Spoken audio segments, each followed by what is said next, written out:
अपना अगर हमें बता पाएंगे कि जैसा ये तारीफ करने वाली बात है कि जिस टीम को पकड़ ले, चाहे वो कहीं से भी हो, चाहे पाकिस्तान को कहीं से भी जिताना पड़े, लेकिन जिसको पकड़ रहे हैं वो हार रही है, तो बस भारत को ना पकड़ नहीं है। मैं तो ये पकड़ ही नहीं पाएंगे। पता करना चाहेंगे जैसे कि 10 ओवर में भाई 60 पे 3। देखिए अब मैं बांग्लादेश होंगे, हर्षित राणा होंगे जो कि अटैक को शुरू कर रहे होंगे। आपको लगता है कि हर्षित राणा की बजाय शायद शमी के साथ हार्दिक पांड्या जो हैं वो शुरुआत कर सकते हैं, क्योंकि नई बॉल से थोड़ा, क्योंकि नहीं, मेरे को लगता है कि आज हार्दिक पांड्या नहीं, आज मैं हर्षित राणा को देखना चाहता हूं फुल फॉर्म में, मुझे ऐसा लग रहा है कि के साथ अगर आप हार्दिक पांड्या दिखेंगे शुरू में। मुझे ऐसा लग रहा है, मुझे पर्सनली मुझे ऐसा लग रहा है जो गंभीर को जितना रीड किया है मैंने, क्योंकि हर्षित राणा को वो बीच में यूज करना चाहेंगे, लेकिन शुरू में हार्दिक पांड्या और मोहम्मद शमी मुझे दिख सकते हैं। आपने कहा है कि मैं आज हर्षित राणा को देखूंगा फुल फॉर्म में, कॉन्फिडेंस के साथ।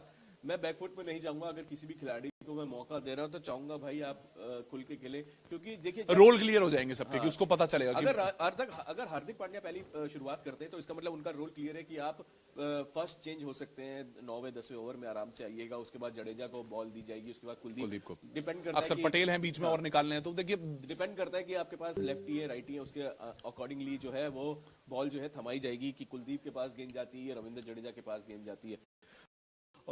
और रविंद्र जडेजा को ये आज बात समझनी होगी कि अगर उनको टीम में जगह मिली है तो बतौर ऑलराउंडर की जगह मिली है। आपको विकेट टेकिंग बॉलर भी देखा जा रहा है, आपको तेज गेंद करने की जरूरत नहीं है। पिच आप फ्लाइटेड बॉल रखिए जिस तरीके से वो रखते हैं, और तभी आपको इस पिच में विकेट मिल सकता है। और बांग्लादेश का जो स्कोर देख रहा होगा, वो बांग्लादेश जो देख रही होगी स्कोर, वो कम से कम 200-250 के आसपास देख रही होगी कि 250 तो हमको करना ही है, तभी हम इंडिया को बैकफुट पे कर पाएंगे।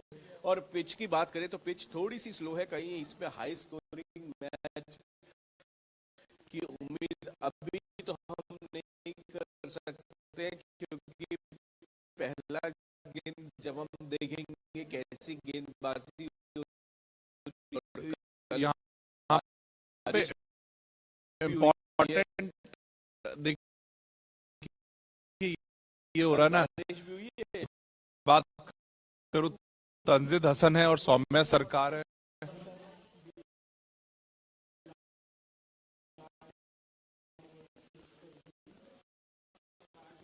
तंजीद यहाँ पे अश्विन कुछ कुछ कहना चाह रहे हैं हमें।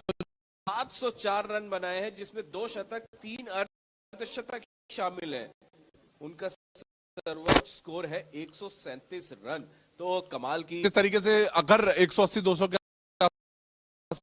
रोक देते हैं, मुझे नहीं लगता कि रोहित शर्मा चेजिंग के दौरान अटैक करते हुए नजर आएंगे। वो जानते हैं 50 ओवर है, आराम से हैं, तो वो विकेट पे टाइम है, क्योंकि उनके दिमाग में क्या है कि मैं विकेट पे टाइम बिताऊं। आगे आने वाले पूरे टूर्नामेंट्स में, न्यूजीलैंड है, पाकिस्तान अगले मैचेस में, हमें पूरे 50 ओवर का गेम खेलने हैं अच्छे से। देखिए तो हमको उस विकेट पे जितना टाइम बिताएंगे, 50-60 बॉलें खेलूं, ये उनके लिए इंपॉर्टेंट होगा। और अगर वो 50-60 बॉल खेल रहे थे, उन्हें कभी भी गेयर बदलने की जरूरत है। रोहित शर्मा अपने किसी भी तरीके छोटी बॉल से आप अटैक कर रहे हैं, वो पुल मार देंगे आपको। अगर आप बॉल ऊपर रख रहे हैं, वो कवर ड्राइव मार देंगे, इनसाइड आउट बहुत अच्छा मारते हैं। तो उनके पिटारे में बहुत से शॉट्स हैं, लेकिन कब यूज करना है ये वो टाइम लेंगे। देखिए टेम्परामेंट का खेल है। बहुत से खिलाड़ी इस वक्त हमने कल देखा कि कोशिश कर रहे थे कि टी20 के टेम्परामेंट से खेलने, लेकिन टॉप ऑर्डर कल न्यूजीलैंड का भी इसी गलती में रह गया। वहां पर डेरी मिचेल ने शॉट मार दिया, क्यों मारा? छोटी बॉल पे जरूरत नहीं थी। तो छोटी बॉल पे मार तो रोहित शर्मा भी सकते हैं, लेकिन वो टेम्परामेंट है उनमें। वो जानते हैं कि पहले 10 और 12 ओवर में अगर चेजिंग के दौरान सिर्फ 180 बनाने हैं, तो मैं क्यों जल्दबाजी दिखाऊं और उसमें अपना विकेट गवाऊं, क्योंकि कॉन्फिडेंस मिलता है। लंबी पारी खेलने की कोशिश करेंगे और मुझे नजर आएगा कि मुझे लगता है कि आज रोहित शर्मा जरूर 50-60 रन मारते हुए हमें नजर भी आने वाले हैं।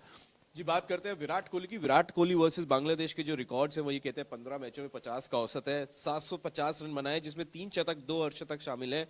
उनका भी सर्वोच्च स्कोर जो है वो 136 के आसपास है। तो विराट का आज क्या रोल रह जाता है बांग्लादेश के खिलाफ, क्योंकि अब वो सेकंड चेस कर रहे हैं। चेस मास्टर तो पहले भी जाने ही जाते थे, चेस कर रहे हैं भारतीय टीम। तो आज विराट का क्या रोल रहेगा? देखिए बेस्ट अभी तक जो हुआ है ना, जो चेज में रोहित शर्मा और गिल के बाद अगर विराट कोहली को बैटिंग का मौका मिलता है, तो ये सबसे अच्छी पोजीशन होगी पूरी टीम के लिए। मुझे लगता है इंडियन टीम चाहती थी कि वो इसी तरीके से अभी फिलहाल चेज करे, क्योंकि बैट्समैन को टाइम मिलेगा। जैसा कि मैं कह रहा हूं, जितनी ज्यादा वो गेंदे वो इस ग्राउंड पर खेल लेंगे, इन्हीं पिचेस पर आने वाले टाइम में अगर हम सेमीफाइनल और फाइनल इन्हीं पे खेलते हुए नजर आएंगे, तो जितना ग्राउंड की कंडीशंस हम समझ लेंगे, वो आगे वाले आने वाले टूर्नामेंट में आगे की तरफ हमारे लिए बहुत ही फायदेमंद हो जाएगा। तो ये जरूरी था कि ऐसी मिले। और रोहित के बाद अगर कोहली की हम बात करें, तो वो एक एंकर इनिंग के रूप में खेलते हुए नजर आते हैं। जिस तरीके से जो रोहित का जो अब तक जो प्लान रहता है, वो रहता है कि मैं अगर नाहिद राणा है, उनकी लाइन को बिगाड़ना है, तो मैं नाहिद राणा पे अटैक करूंगा। शुरू में आकर पहले ओवर में अगर 2-3 शॉट लगा दूंगा, तो मेरे आने वाले बैट्समैन यानी कि कोहली और श्रेयस अय्यर जैसे बैट्समैन के लिए